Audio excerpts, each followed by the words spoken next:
Hey, it's Laptop Shopping Buddy, and right now I'm going to be going over the Lenovo Z70 80FG0036US. I left a link in the description to the best discount going on right now for this particular model, so be sure to check that out. There's also user reviews as well. There's a lot of people talking about this particular model, so check that out as well. So I'm going to get right into it with the performance of this machine. It's running the Intel Core i7 5500U processor. This is an ultra low voltage processor. It's one of Intel's latest edition of the Core i7.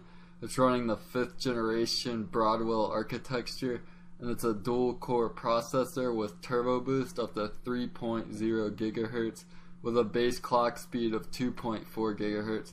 So it gets pretty good performance. It's great for medium to high demand applications. So it's pretty powerful and also has pretty low power consumption as well. So there's 8 GB of DDR3 RAM.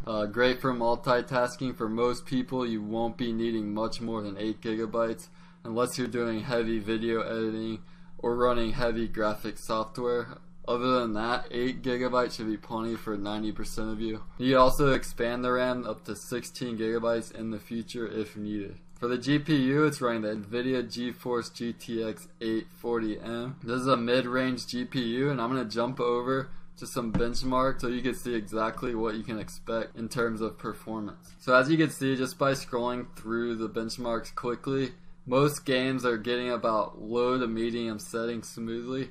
You're not going to be running modern games on the highest settings with this GPU, but I'm going to go over the most popular games so you get a good ballpark idea. Call of Duty was running medium settings at about 37 frames per second, low settings at 67.8 frames per second, and note the resolution as I'm reading these out. This is 1024 by 768.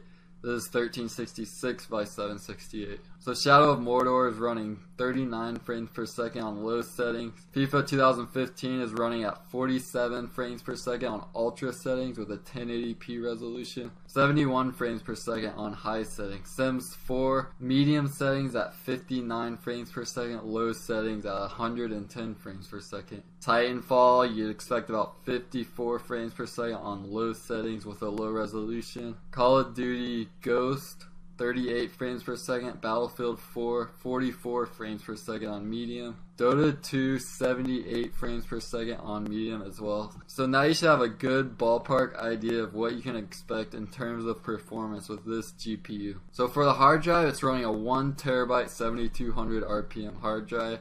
So you have a ton of space for music, media, games, and larger files. There's also a similar version of this laptop that's a hybrid drive with an 8 GB solid state drive, and that hybrid drive is meant to increase performance because all of the cached files are offloaded onto that solid state drive, so it does boost performance.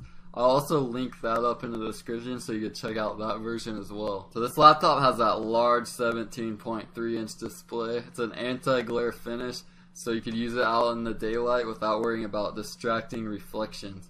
And it's also a 1080p resolution, which is great if you're a graphics designer. You tend to have many windows open at the same time. You can expect about 4 hours of battery life, so for a 17.3 inch laptop, that's about the expected battery life for most of these large laptops. The bigger screen does tend to use more battery, as well as the GPU. When you're playing games, you're definitely going to want to leave this thing plugged in so your battery doesn't drain too quickly. So there's also a DVD-RW drive so you can install your games, software, whatever.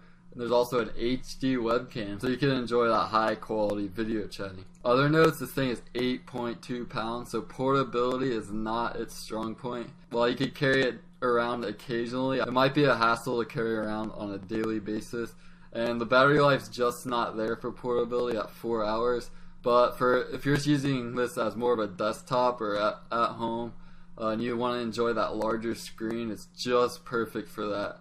There's no backlit keyboard on this keys. Some users report that they have no problem seeing the keys in the dark, but just keep that in mind, you won't have that backlit keyboard. So there's 2 USB 3 ports, 1 USB 2 port, an RJ45 Ethernet port, and there's also 1 HDMI port. So to conclude, this is a solid laptop for the price. It has high performance with that Core i7 5500U, 8GB of RAM, that spacious 1TB hard drive. And I also like that it has a 1080p resolution and that anti-glare screen finish. So be sure to check out the link in the description for the best discount going on right now for this model. And there's also people talking about it as well, so be sure to check that out. I hope you found this quick review helpful. If so, please give this video a thumbs up.